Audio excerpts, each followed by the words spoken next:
Oke, bismillahirrahmanirrahim. Assalamualaikum warahmatullahi wabarakatuh. Pada kesempatan kali ini kita akan membahas namanya array multidimensi. Ya, jadi ini adalah lanjutan dari materi sebelumnya yaitu array. Jadi untuk kita kembali ke pengertian array.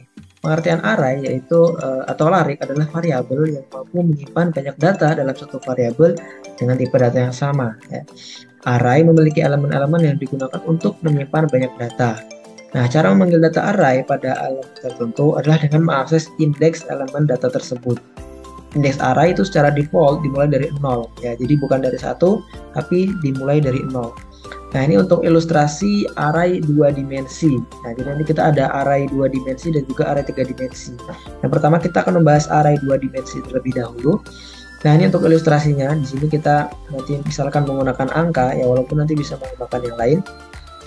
Ini di sini kita menggunakan barisnya ada 3 ya. Ini ada 3 karena dimulai dari 0, maka ini 0 1 2 tapi ini ada 3. Kemudian untuk kolom ini ada 7. Nah, karena dimulai dari 0 maka ini sampai 6 saja. Nah, contoh bagaimana kita memanggil data array dengan mengakses indeks elemen tersebut ya. Misalkan di sini kita ketikkan ya angka baris ke-1. Nah, baris ke-1 ini maksudnya baris yang kedua ya. Baris 1 dan kolom 2. Kolom kedua ini maksudnya kolom ketiga. Nah, nanti akan muncul angka 12 yang kita panggil angka 12. Ini untuk ilustrasinya. Nah, untuk lebih jelasnya kita akan langsung saja ke contoh dari latihan array multidimensi ini. Nah, di sini kita akan memulai untuk contoh array 2 dimensi yang pertama. Ya, seperti yang sudah kita lihat di sini. Ini untuk kalau array sebelumnya kita hanya ada satu ya, jadi ada satu array kemudian isinya hanya satu. Nah, di sini kita akan memakai 2 dimensi atau 2 array. Jadi yang pertama ini 2 itu maksudnya di sini ada 2 ya, ada 2 array. Dan yang 3 ini untuk isi setiap 2 array ini isinya bisa memuat 3 seperti itu. Kemudian kita menggunakan ini nested for. Jadi seperti ini. Jika nya dimulai dari 0, kemudian ketika kurang dari 1 maka plus. Kemudian untuk yang J itu untuk yang di dalam, dimulai dari 0, kemudian jika di bawah 2 maka akan plus atau increment. Nanti akan muncul untuk nilai indeks ini, nilai indeks ini akan muncul seperti itu. Langsung saja kita coba. Nah, jadi ini seperti ini akan muncul untuk indeks dari setiap array ini dengan menggunakan nested for ya. Jadi indeks ke 0 maksudnya ini kan indeks yang 0 itu karena maksudnya sebenarnya indeks pertama, cuma karena array default dari 0 maka ditulis 0. Yang pertama ini 5, kemudian 01 yang ini 10, kemudian 15. Kemudian seterusnya juga ya 20, 25, 30, maka ini itu indeksnya seperti ini. Nah, ini untuk contoh yang pertama. Kita akan lanjut ke contoh yang kedua. Nah, untuk contoh berikutnya ini sebenarnya sama, cuma kita menentukan angka-angka yang di dalam array itu kita menentukannya sendiri. Kalau tadi itu sudah ditentukan dari awal, di sini kita akan menentukan atau menginputnya sendiri. Langsung saja kita coba. Nah, di sini kita akan menginputnya ya Pak. Kalau tadi itu sudah ada, di sini kita akan menginput sendiri. Kita inputkan saja, mungkin sama saja. Jadi 5, 10, 15, kemudian 20, 25, 30. Nah, nanti setelah kita input maka akan muncul outputnya lagi sama seperti tadi. Jadi bedanya hanya di sini kita menginputkan nilainya sendiri, tidak seperti yang tadi yang sudah di awal. Nah, untuk yang selanjutnya tadi sudah yang array 2 dimensi. Selanjutnya kita akan lanjut ke array 3 dimensi ya. Jadi ini kalau tadi itu hanya ada 2, di sini kita punya 3 ya. Jadi untuk array atau lariknya itu ada 3 di sini.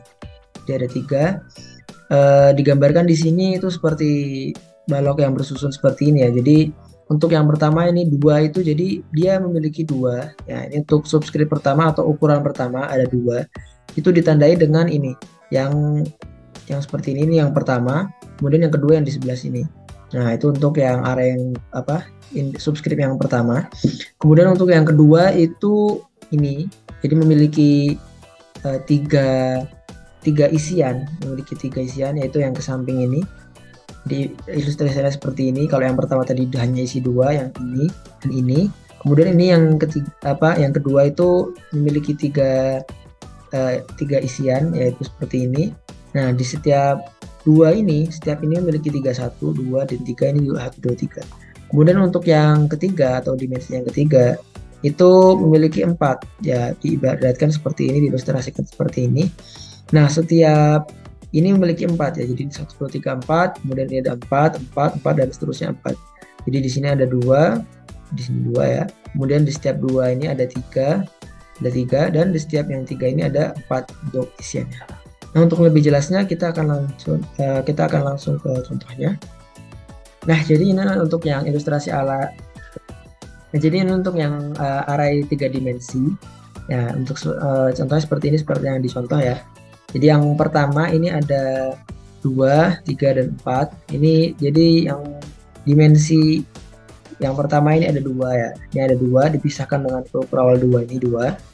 Kemudian ada 3, di setiap 2 ada 3, dan yang 4 di setiap ini isiannya 4. Kita akan langsung coba saja hasilnya.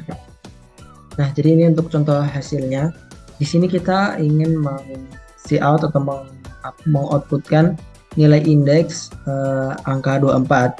Maka di sini kita ketikkan ya yang 1. Kenapa di sini 1? Karena dia di sini ada 2 array, dan yang pertama itu 0. Kemudian yang kedua ini di sini 1. Nah, 1. Maka dia pasti ada di sini. Kemudian kenapa di sini kita ketikkan 2? Karena kita mau yang nomor 2. Nah, nomor 2 ini sebenarnya dia ada yang nomor 3 karena dimulai dari 0, 0, 1, 2, 2. Maka dia ada di sini. Kemudian di sini 3 karena ini sebenarnya ini nomor 4 ya. Jadi karena dimulai dari 0, jadi 0, 1, 2, 3. Maka akan muncul outputnya yang 24. Kita bisa saja mengganti, misalkan kita mau memanggil yang 18 misalkan. Maka kita ubah saja. Kalau untuk yang 18 maka di sini kita masih pakai yang 1, kemudian di sini kita pakai 1, kemudian di sini kita pakai 1 lagi. Nah, kita coba, maka akan muncul nilai indeks 18. Nah, ini tinggal kita ubah saja. Jadi itu nilai indeks 18 akan muncul sesuai dengan di sini kita menuliskannya apa, seperti itu. Kita akan lanjut ke contoh yang terakhir. Nah, untuk di contoh yang terakhir ini kita masih sama seperti tadi, menggunakan angka-angka yang sama. Hanya saja di sini kita akan meng-cout untuk semua nilai ya. Jadi seperti yang di 2 dimensi tadi, di sini kita akan meng-cout yang 3 dimensi. Jadi ini akan kita cout semua menggunakan nested for. Jadi di sini ada 3 buah for ya. Yang pertama untuk yang ini untuk yang paling luar, yaitu yang angka 2. Yang paling luar di sini yang memuat 2. Kemudian untuk yang J untuk yang arah yang di sini, kemudian untuk K untuk arah yang di sini.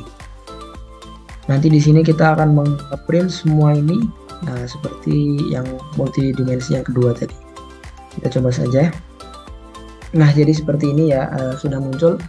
Kita bisa meng-print atau mengoutputkan semua nilai indeks yang ada di dalam array multidimensi ini. Kenapa ini dari 0? Karena ya di indeks default array dimulai dari 0 ya. Jadi di sini memuat 2. Nah, karena dimulai dari 0 maka di sini yang pertama 0, kemudian di sini 1. Kemudian ini untuk yang memuat 3 ini dimulai dari 0, 0, 0, 0, kemudian 1, 2, kemudian 0, 1, 2, dan juga untuk yang 4 ini dimulai dari 0, 1, 2, 3. Jadi ini sebenarnya ada 4 ya. 0, 1, 2, 3, 0, 1, 2, 3 dan sampai bawah. Nah, ini maka akan meng-outputkan atau meng-coutkan semua indeks yang ada di dalam sini sesuai dengan nested for yang kita buat. Oke, mungkin ini saja yang bisa saya sampaikan pada kesempatan kali ini. Terima kasih bagi teman-teman yang sudah menyimak sampai akhir. Semoga ilmunya bisa bermanfaat bagi teman-teman semua. Barakallahu fikum. Wassalamualaikum warahmatullahi wabarakatuh.